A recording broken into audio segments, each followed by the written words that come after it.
Good morning, everybody, and this is your S&P 500 setups for today.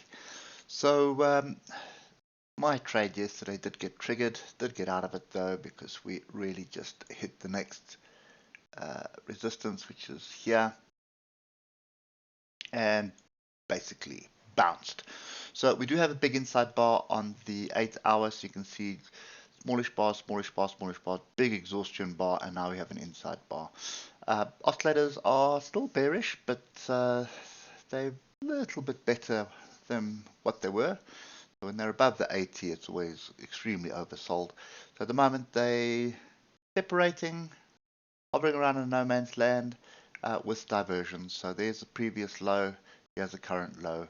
Well, it's not, this low is not formed yet. We need this bar to complete before we can call that a fractal. So we have diversions. We do have diversions from there as well. So basically from this area all the way up, we've got price diversion. So my opinion is there's our channel, and we are just testing the bottom of the channel.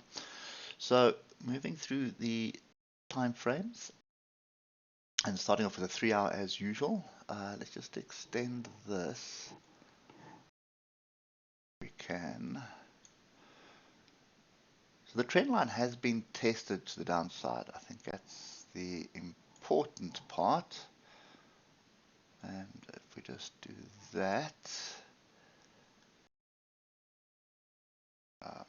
wasting time here trying to get it exact, but anyway. So if you draw a trend line along this swing low to that swing low, we've got a break. There are many ways of doing it, but typically what you want to do is look for the first bit of solid structure, and in these 2 weeks here was the first bit of solid structure. So you can see every time in the channel you've come down to the oscillators have come down, or they have separated, we've rallied. So that's kind of the setup that's happening at the moment, but we are battling with this 43.97, 4400 area. So yeah, I think what we're trying to do is defend this on the weekly level, not really on a daily or a shorter time frame right now. So inside bar, there was an inside bar off that level, and there's inside bar off the next level to the downside. And if you just drill down, and you'll see my entry was pretty much there. We did fire past that, but that is the next bit of structure. Stop was below this, so close to the stop, but nevertheless it made a bit of money, not much, but as soon as we started seeing this rejection here, we got out of it. So what are we going to do for today? So firstly, we do have a crossover the moving averages. They are pointing down an hour. Oscillators have eased off the bottom here and sort of heading back the top. So this is just shouting at you potential downtrend, and we have another setup for a move down. What we also have is a series of lower highs. There they are there. Okay, so we're not breaking above the previous high, so the trend is not getting going. And you can see here why I said why I got out of the trade is essentially there's a pin bar which is rejecting. If I just use my cursor, look to the left, it's rejecting structure to the left. So you know what should be happening, we should be short here, stop there, looking for the next level. Unfortunately, I have a sneaky suspicion that these are the two levels that are in play right now. So you've got the 155 EMA here as well, and remember that represents our trend. So on the hour, we are in a little bit of a pullback here, but we haven't switched over to a downward trend because we are still above the 155. Now if we drill down to the 15 minutes, you get a different picture.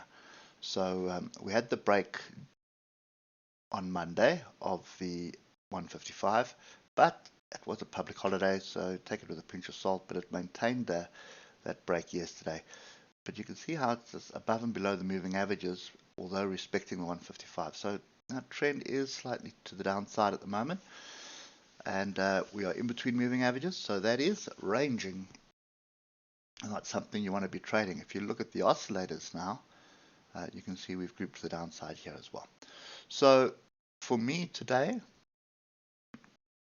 I am going to talk about one level only for the upside, and that's 43.98. I need to see price break above. I need to see it come back and test this before moving up. If there is a massive move, then I want to see it come back and test one of these tails here for a retest. That's going to give me the confirmation that we have a move, a potential move to the upside. We do have a big inverse head and shoulders here, right over here. So there is my left shoulder, there's my head. So if I break up above that structure there, which is basically it's the high of the open of yesterday. So it's not the high of the futures market, but highs of the cash market, which is over here. So if we break above that, come and find support, that validates this for me, and that is going to give me a sizable move of 321 points to the upside. So I am looking for a continuation, to be honest, and I'm going to just drop down to 5 minutes just to show you a little bit more logic here. So we had a big move down, then it was looking like a bear flag here for a continuation. Did get me worried a bit until we started moving. We started moving up with gaps, but then we consolidated again. So if you just put a flag in here, do it like that or do it like that, this doesn't really matter, but just look at the logic here. So big move up, consolidation flag, breakout, we're looking for a retest. The retest can be any of these tails or the trend lines, so don't get too focused on what the textbook says that it needs a test of the trend line, because it's a break of structure. It can come back and test anything it wants to. And if you look here, we just put that level in there on the 5 minutes. Look at that structure. You can see there, and we're testing it at the moment. So if you start zooming back out again, you'll see there's a lot of tails there. A lot of attempts to buy off there. Going into the close, this was after hours. So we dropped below the after hours. Now we're after hours again, but we're kind of trying to close a gap. So 50-50 call for me. I don't think I want to be looking for shorts. Definitely looking more favoring the longs, but let's just call it a 60-40 favor. So 60% in favor of a long, 40% in favor of a short. But I'm open to either. So break above this structure here is what set up the longs. A break and retest of this structure where we are now set up shorts, and those shorts are to come and test this 43.72 area again. And the only reason for that would be these gaps here. Okay, so that's kind of my view for today. I hope it helps, and if it does, give us a thumbs up and let us know your thoughts. Anyway, we will catch up with you tomorrow. Cheers for now.